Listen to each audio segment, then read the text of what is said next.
Welcome back to the stock market chaos, folks. It's been choppy, volatile, and just unrelenting for the last several weeks. And those that don't have solid risk management rules are feeling the pain. But hey, if that's you, you're in the right place. Markets gapped lower yet again on fresh Middle East headlines, only to claw back much of the ground by closing another roller coaster session.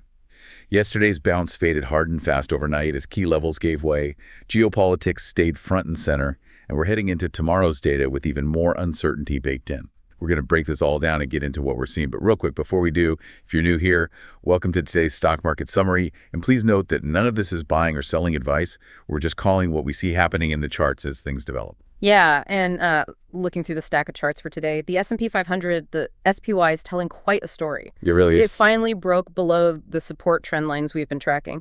Specifically, those symmetrical triangle and rising wedge pattern. Right. Basically, the market had been winding up like a tight spring, and today that spring snapped downward.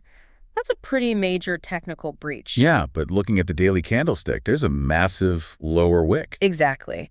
And that tells us that even after a brutal drop at the open, some really aggressive buyers stepped in, pushed prices almost back to the highs by the closing bell. Right. But as mentioned yesterday, that bounce faded fast. I mean, it feels a bit like catching a falling knife. Is that strong buying pressure real?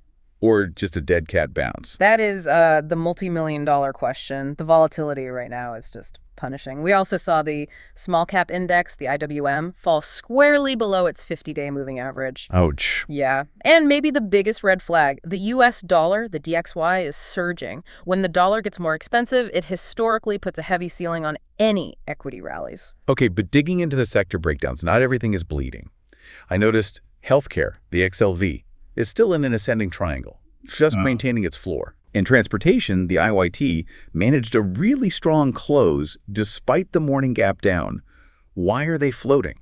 It's a classic divergence. When panic hits, capital doesn't always vanish. Sometimes it just rotates into defensive plays like healthcare or economic foundations like transports. Makes sense. But honestly, days like today with these violent early gaps, this is exactly why you cannot trade on hope. You need hard rules for stop losses before you even enter a trade.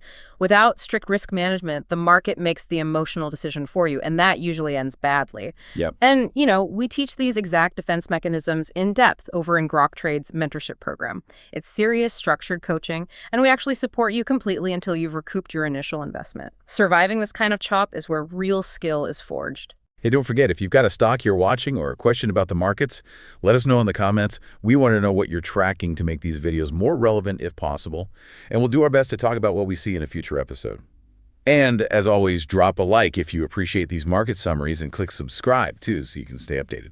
So to pivot to the broader macro forces, today was almost entirely technical and geopolitically driven. Right. No major economic data today. Exactly. But look at energy prices. Yeah. Oil holding firm really reinforces that sticky inflation narrative we saw in the recent PPI and ISM manufacturing prints. Everyone is holding their breath for tomorrow's ISM services PMI. Seeing if inflation is creeping back into the service sector. You got it. And speaking of panic and inflation, I got to ask about safe havens. Usually when geopolitics tanks equities, people rush to buy metals. But today, gold and silver just got hammered. It's fascinating. Gold, the GLD, dropped 4.5%, and silver, the SLV, plunged 8%. Normally, fear drives people to gold. But when it drops like a rock alongside equities, it usually means investors are liquidating their winning metal positions just to cover margin calls on their losing stocks. A liquidity squeeze. Exactly. Meanwhile, Bitcoin dipped about 1.2%, basically just continuing to flag sideways in that broad 62.5K to 71K range. No real breakout there either. So bringing it all together, geopolitical risk is currently driving the bus. The S&P 500 breached key support levels despite a late-day rally, small caps are lagging hard, and traditional safe havens took a severe beating as investors scrounged for cash, all while energy stays stubbornly high.